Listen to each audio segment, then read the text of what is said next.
Je vais là vous parler de quelque chose qui fait partie de la vie d'un chef de projet. Un chef de projet, joue un travail d'équilibriste à ce niveau-là. Ça s'appelle le triangle d'or.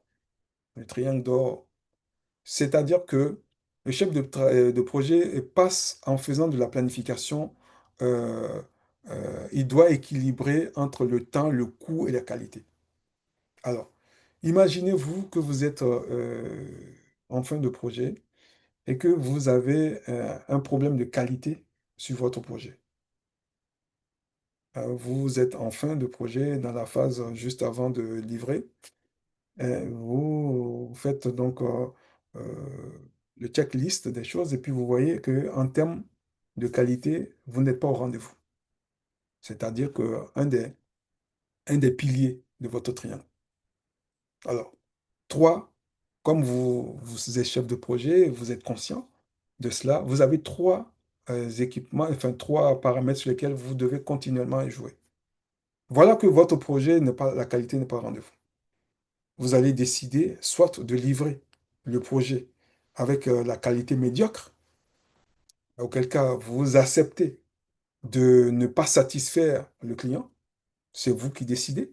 C'est vous qui sachez quel, qui savez quel plan, quel deal vous aurez après avec votre client. Si vous le rendez insatisfait, vous pouvez être sûr que vous n'aurez plus d'autres affaires avec lui. Donc peut-être que ça se passe pas tellement bien. Donc vous savez que déjà c'est le dernier business que vous aurez à faire avec lui. Donc peut-être que vous allez accepter que la qualité soit médiocre. Mais imaginez que non, que c'est très important pour vous. Je vais revenir sur l'exemple que j'avais pris tout à l'heure pour la CAN 2024 en Côte d'Ivoire, où il a été constaté à un moment donné qu'il y a un terrain, le terrain de Mbappé, qui était de mauvaise qualité.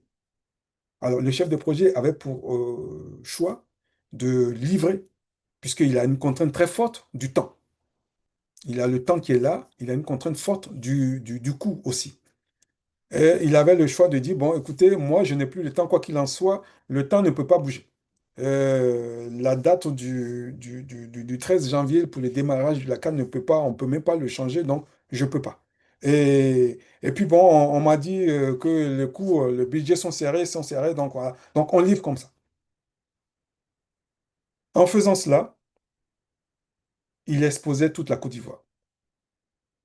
Et je pense que le président n'aura pas accepté cela. Je pense que beaucoup de têtes auraient été coupées à l'issue de cela. Donc, le choix de livrer avec la non-qualité n'a pas été pris. Il lui reste maintenant deux possibilités. La possibilité du temps ou la possibilité du coût. Mais vous l'avez compris, la possibilité du temps n'est pas quelque chose de négociable. Donc, finalement, vous voyez, donc finalement, le temps n'est pas un négociable, il lui reste juste un seul paramètre, c'est les coûts. Et c'est ce qui s'est passé. Ils sont allés chercher un budget supplémentaire. Et en un temps record, ils ont refait la pelouse du terrain en question. Et puis la CAN a bien pu se faire sans que un problème ne se reproduise. Voilà exactement ce à quoi on est confronté en faisant de la planification de projet, où on doit faire un équilibre permanent entre trois paramètres, le temps, le coût et la qualité.